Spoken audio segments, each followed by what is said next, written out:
Hey everyone, this is Klaus from Plant BC. So we recently posted this on Instagram and received a few comments pushing back on the claim that gladiators ate mainly plants.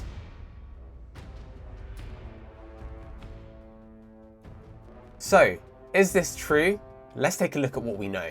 Archaeologists recovered the remains of at least 68 gladiators. There have been more than 5,000 bones analyzed for the study. We found in the cross-section of the bone very high bone mineral density, which indicated intense training and high-quality diet to build up strong muscles and strong bones. This diet gave the gladiators the nickname hordearii, which means beans and barley muncher. We know different food sources give different amounts of strontium in the bones. High strontium levels in vegetarians, low strontium levels in carnivores. If there is low strontium in the sample, the flame will stay blue. If there is high strontium levels, it will change from blue to red. The gladiators were predominantly vegetarian. And they analyzed these gladiators. In this case, they looked at the bones of the gladiators and they looked at the mineral content, and they found they had a low zinc, high strontium content, which indicated that their diet was very, very, very vegetarian. In fact, they called it vegan, the gladiators. And they compared them with people that were buried outside and who weren't gladiators, and of course they found their diet was a bit richer. So the guy who did this was kind of interesting, and it kind of shows you how far people will go to explain their biases. What this confirmed was something that had been written throughout history, and you can find in many stories of gladiators of the past, is that the gladiator lived on barley. In fact, they called the gladiator the barley men.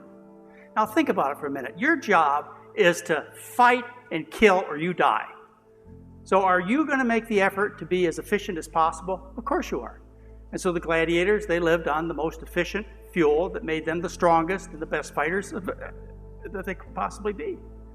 So they ate barley. So they're the barley men. Okay, they're the barley men. Everybody knows this. This excavation proved they were barley men. Without a doubt, they were vegans. So that was the late Dr. John McDougall. What about actors in the Gladiator films? Well, in the following clips, you'll hear from Russell Crowe, who talks about how he cut out red meat in order to get into shape for Gladiator. The Gladiators cast were out on the red carpet last night, eating like a gladiator.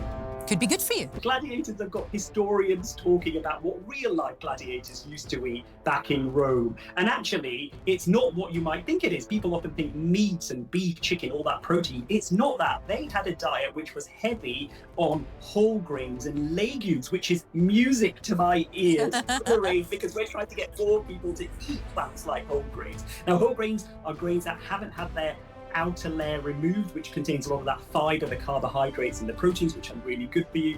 Legumes are things like chickpeas, lentils, beans, and there's so many health benefits to eating these, getting them into your diet at least every day. And you could end up looking like Paul Mescal. I mean, you never know. And everybody's happy. I mean, to take that kind of weight off, seriously take it off, not just drop yourself down for a few days or whatever, but to seriously take it off, you've got to, take on a different lifestyle.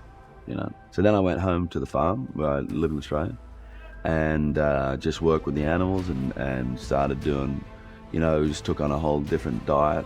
Stopped drinking alcohol for a couple of months. I stopped eating meat, red meat, and brought the weight down and at the same time as building the muscles up, So I think probably the prep for it physically was about 5 months,